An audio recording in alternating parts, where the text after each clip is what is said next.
Selamat malam para pendengar setia di seluruh Indonesia di Dongeng Aki Rukman. Selamat mendengarkan dan tetap merdeka. Assalamualaikum warahmatullahi wabarakatuh. Bismillahirrahmanirrahim. Alhamdulillahirabbil alamin. Wassalatu wassalamu ala asrofil anbiya'i wal mursalin Sayyidina Muhammadin wa ala alihi wa sahbihi ajma'in, amma ba'du. Bapak Ibu dan kawan-kawan sekalian serta anak cucu Aki, cerita tentang dongeng Agustusan lah cukup.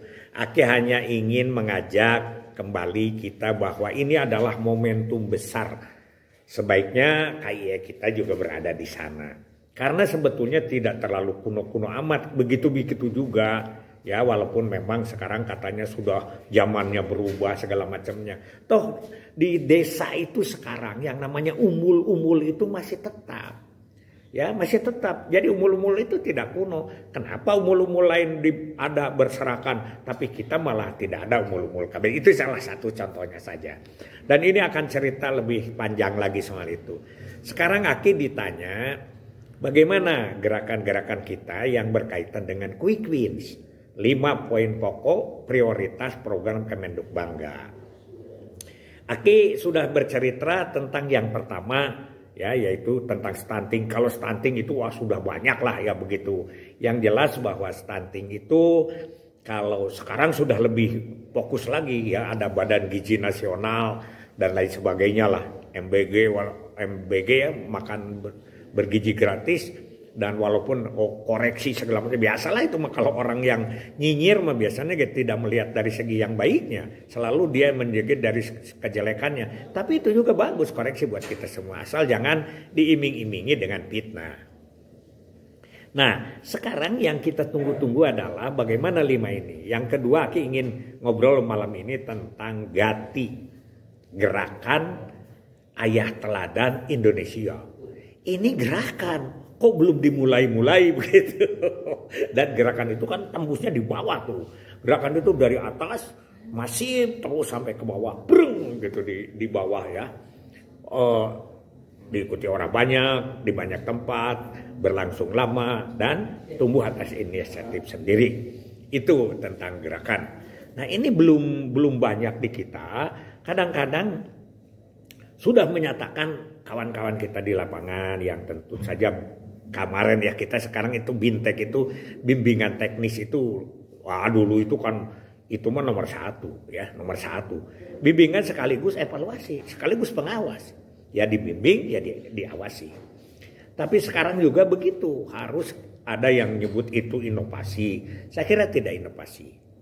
Ada satu obrolan Aki dengan kawan-kawan kita dari Kementerian Agama. Baik itu yang bertugas di KUA, sebagai manajer gitu, ada juga penyuluh agama honorer. Samalah kalau di kita mah TPD gitu, ya begitu. Hanya itu dari kementerian. Kita ada di pusat tidak ada honorer yang dibuka, itu daerah-daerah kan yang mengadakan. Penyuluh agama honorer itu 5 per kecamatan. Itu luar biasa itu. Terus ada juga yang disebut guru agama honorer begitu. Jadi banyak.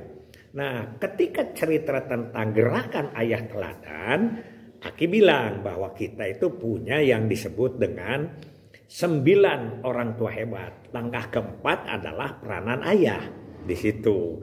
Ya, gimana katanya peranan ayahnya? Ya, Aki sabelong bentor saja. Dia memonitor motoriknya, memberikan teladan-teladan, mendidik dan lain sebagainya. Kemudian mereka juga bilang bahwa program keluarga sakinah itu sama dengan kita dulu, ada pemilihannya, terus ada dikirim ke pusat yang teladannya, ikut upacara sama dengan akseptor harmonis di kita lah ya.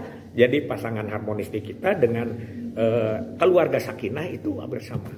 Nah, di situ di materi keluarga sakinah itu adalah 30% itu peranan ayah. Peranan ayah. Jadi bagaimana ayah itu dari mulai membimbing, membina, mengarahkan anaknya, ya hanya tentu saja ada dia terlalu beratnya ke aspek-aspek agamis, begitu ya.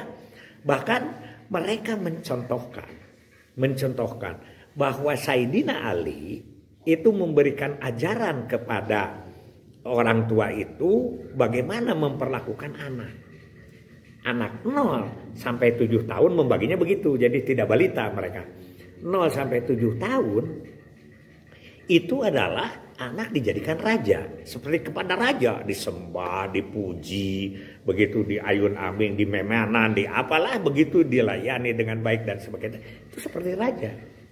Nah, 17 sampai 14 tahun dianggap seperti tawanan, bukan tawanan ditahan dimasukkan ke penjara, bukan, tapi tawanan itu adalah ini nggak mulai boleh, ini harus, ini tidak boleh. Di situ mulai ditunjukkan, sehingga dia kan wajib puasanya juga harus 10 tahun dicepret begitu, dan di itu dulu diawali dulu persiapan keislamannya. Makanya sebelum 10 tahun itu kan lebih dianjurkan untuk disunat begitu, supaya apa? Supaya najis-najis yang ada di kemaluan si anak itu segera dibersihkan karena persiapan untuk ibadah. Terus kemudian kedewasaan dan lain sebagainya itu di 7-14 itu ketat. Kalau 07 itu adalah bagaimana kita memanjakan mereka lah begitu. 7-14 dia begitu. 14 ke atas itu sampai 21 lah kalau gitu ya, kalau kategori sebelum dewasa dan lain sebagainya itu adalah kawan. Jadi dianggap sebagai kawan. Itu pendidikan gerakan orang tua. 30% itu. Jadi kalau kita punya di orang tua asuh yang keempat, ya, sedangkan kita juga diajarkan juga belum mampat tuh pada orang tua. 7 aspek perkembangan yang harus dimiliki selama 5 tahun itu juga belum paham. Kalau memang teladan, bagaimana cara dia membina begitu. Jadi ini yang disebut dengan gerakannya kita harus benar-benar koordinasi. Bagaimana kita memberikan 7 aspek perkembangan anak dengan contoh-contohnya. Kemudian yang kedua dia menteladaninya. Jadi kalau di mereka itu kalau yang namanya nyuruh sholat itu di umur 7 tahun itu harus bersama ayahnya. Itu gitu. Jadi ayahnya yang menjadi imamnya, anaknya yang menjadi makmumnya. Itu pelajaran gatinya di situ. Kemudian puasa. Mereka bagaimana diajarin berpuasa. Ya, berpuasa yang tidak dipaksakan, tapi berpuasa yang mengandung makna. Jadi itulah bagaimana gati gerakan ayah teladan Indonesia versi keluarga Sakinah itu 30% materinya itu, ya. Dengan sekalian contoh-contohnya.